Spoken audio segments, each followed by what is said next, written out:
In this video, we'll walk through the installation and configuration of GitLab Runner. I'll guide you step by step and you'll find all the commands in my GitHub link in the description so you can just follow along.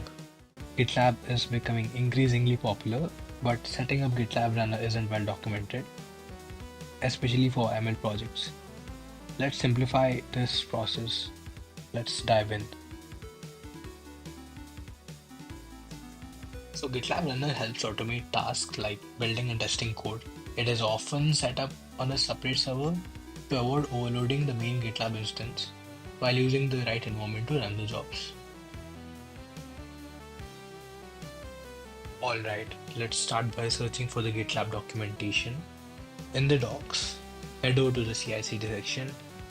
Here we'll find the installation for the runner.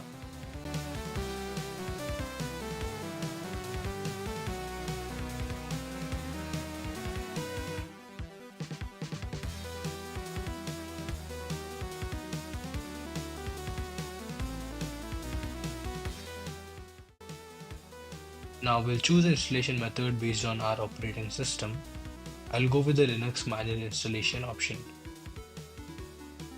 You'll notice that there are several ways to download the GitLab Runner, and I'll keep it simple for you. I've already prepared the commands we'll need for today's installation and configuration, so feel free to follow along.